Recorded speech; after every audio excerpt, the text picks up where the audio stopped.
Apa yang Nikita Mirzani tahu soal detail kedekatan Anies Najwa? Ditulis oleh Manuel dari seaworld.com. Pembawa acara berita terkenal, jangan seperti ini dong Mbak, seperti provokator. Mendingan Mbak ngebahas itu yang lagi diperiksa sama KPK. Coba.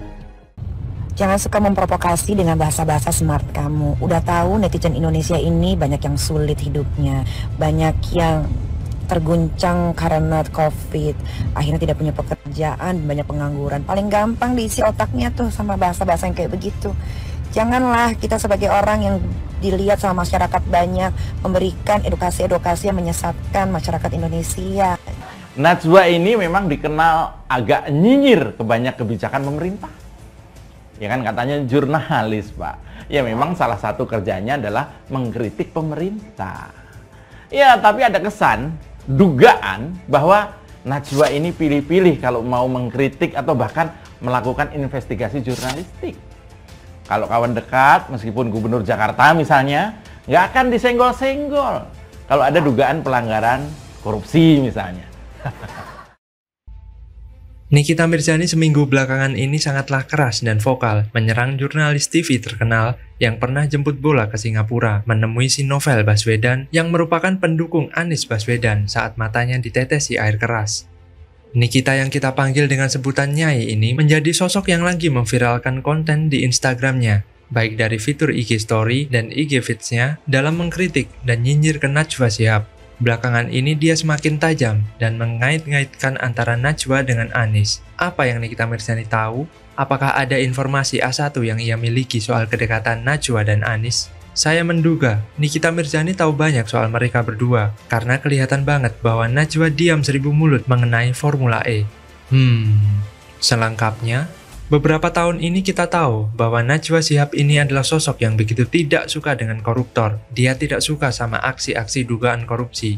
Dia bahkan pernah di sebuah pertemuan mengatakan bahwa dia paling gak suka sama Setia Novanto.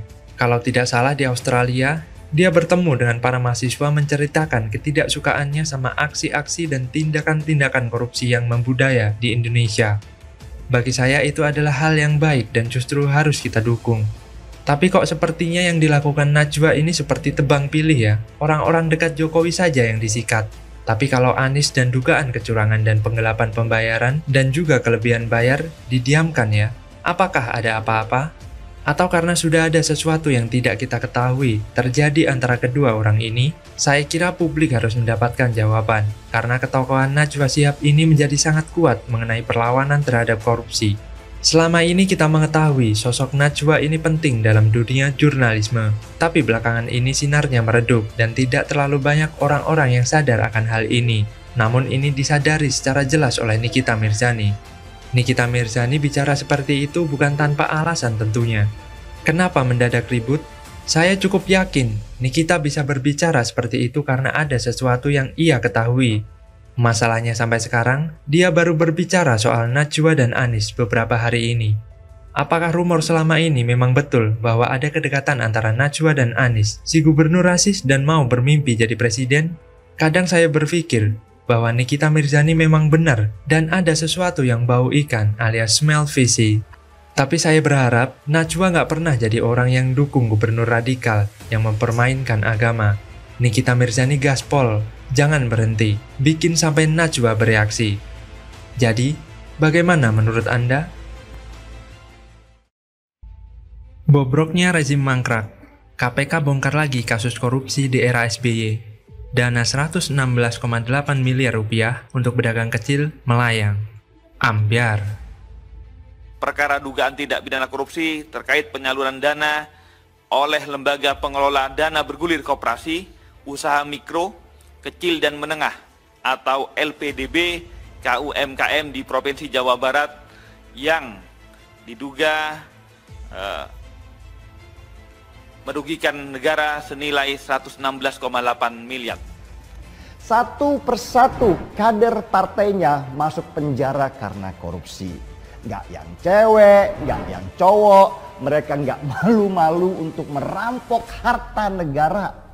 Proyek-proyek dianggarkan triliunan rupiah, di mana mereka ingin merampok uang ratusan miliar rupiah. Dan pada akhirnya proyek-proyek itu ditinggalkan, mangkrak dengan berbagai masalah. SBY mau diklaim sebagai presiden lebih baik dari Pak Jokowi, nggak bisa. Karena sudah terjadi, sudah terlanjur buruk. Aib-aib sejarah ini akan terus dibuka selama orang-orang Demokrat masih membandingkan dan merasa Pak SBY lebih baik. Ya terserah kalian, kalau mau dibongkar mari kita bongkar-bongkaran terus. KPK ungkap korupsi senilai 116,8 miliar rupiah yang diselewengkan di era SBY untuk pembangunan mal di Bandung. Dana untuk 1.000 pedagang kecil ludes. Wakil Ketua KPK, Nurul Gufron, mengatakan bahwa pihaknya telah meringkus 4 tersangka yang terlibat dalam kasus korupsi Lembaga Pengelola Dana Bergulir Koperasi, Usaha Mikro, Kecil, dan Menengah LPDB KUMKM di tahun 2012 sampai 2013. Kata Nurul Gufron, pihaknya membongkar kasus tindak pidana korupsi terkait penyaluran dana LPDB KUMKM di Provinsi Jawa Barat. Dalam kasus korupsi yang rugikan negara senilai 116,8 miliar rupiah ini, KPK tangkap dan tetapkan 4 orang sebagai tersangka. Mereka yaitu KD, Direktur LPDB KUMKM 2010-2017, DK, Ketua Pengawas Koperasi PKL Pancawati Jabar, DW, Sekretaris 2 Koperasi Pancawati 5 Jabar, dan SK, Dir PTPN Jabar. Saat ini keempatnya ditahan dalam rangka penyidikan. Modus dari korupsi tersebut ialah menyelewengkan dana untuk pedagang kecil dalam rangka pembangunan mal. Di mana di tahun 2012, Direktur PTPN Jabar inisial SK menemui Direktur LPDB KUMKM inisial KD untuk menawarkan pembangunan Mall Bandung Timur Plaza yang belum selesai 100%. SK meminta KD untuk membantu pembangunan mal tersebut dan memfasilitasi menggunakan dana LPDB KUMKM.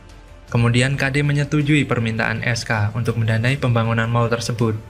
Lalu KD meminta SK agar menemui DK sebagai Ketua Pengawas Koperasi PKL Pancawati, Kopanti, Jabar. Ormas tersebut dilibatkan dalam mengkondisikan pengajuan dana pinjaman. Ormas PKL Pancawati Jabar diminta untuk mengajukan pendanaan memakai program yang dimiliki LPDB KUMKM. Mereka diminta mengajukan peminjaman dana senilai 90 miliar rupiah ke LPDB untuk membeli kios Mall Bandung Timur Plaza atas nama 1.000 pelaku UMKM. Namun, data 1.000 pelaku UMKM yang dilampirkan untuk pengajuan dana LPDB diduga palsu dan fiktif. Agar penyaluran dana bergulir dan terrealisasi, KD membuat surat kerjasama dengan Kopanti Jabar tanpa ikuti manajemen resiko sebagai persyaratan pencairan dana. Korupsi tersebut berlangsung pada periode 2012 hingga 2013. Selama periode tersebut disalurkan pinjaman dana bergulir kepada 506 pelaku UMKM binaan Kopanti Jabar sebesar 116,8 miliar rupiah dengan jangka waktu pengembalian 8 tahun. Uang senilai 116,8 miliar rupiah di-auto debit melalui rekening Kopanti Jabar dan dikirim ke SK senilai 98,7 miliar rupiah. Dari pencairan dana fiktif ini diduga KD menerima aliran dana senilai 13,8 miliar rupiah. Selain itu, pengurus Kopanti Jabar, DK dan DW juga diduga turut nikmati fasilitas mobil dan rumah dari Kopanti Jabar. Buset, lingkaran setan. Korupsi era SBY lagi-lagi dibongkar habis rezim Jokowi. Seusai kasus mega korupsi anak emasnya diusut tuntas kejaksaan, ini kok malah pejabat teras di bawah kekuasaan SBY ikutan diciduk KPK. Makin paranoid nggak tuh si Pepo? Dinasti Cikeas yang digadang-gadang sebagai rezim mangkrak jadi nambah gelar rezim korupsi gede-gedean. Memang 10 tahun memegang kemudi Republik Indonesia, Susilo Bambang Yudhoyono atau SBY dinilai lebih banyak gagal dibandingkan Jokowi yang belum sampai 8 tahun mengambil alih kemudi. Jika Jokowi bergerak menggempur APBN untuk pembangunan yang masif, SBY dan koleganya bergerak menjadikan APBN sebagai bancakan korupsi. Sayangnya, pelopor anti korupsi yang ia gaungkan sampai dibuatkan iklan, katakan tidak pada korupsi, adalah mitos klan Cikeas. Faktanya, terlihat jelas sikap ambigu partainya Pak Mantan dan jejak digital internet yang tak terbantahkan. Tinggal googling saja dan fakta-fakta muncul di depan mata kita. Bahkan kini, kasus demi kasus korupsi di eranya mampu dibongkar rezim Jokowi lewat lembaga pemberantasan korupsi maupun lembaga penegak hukum lainnya. Tentu, SBY dan partainya tak akan mampu mencuci tinta yang telah digoreskan semasa ia berkuasa. Jika SBY mengira mengubur bangkai dapat menyamarkan baunya, tentu ia salah kira. Sebab ketika semesta sudah berbicara, SBY pun tak bisa apa-apa. Bagaimana menurut Anda?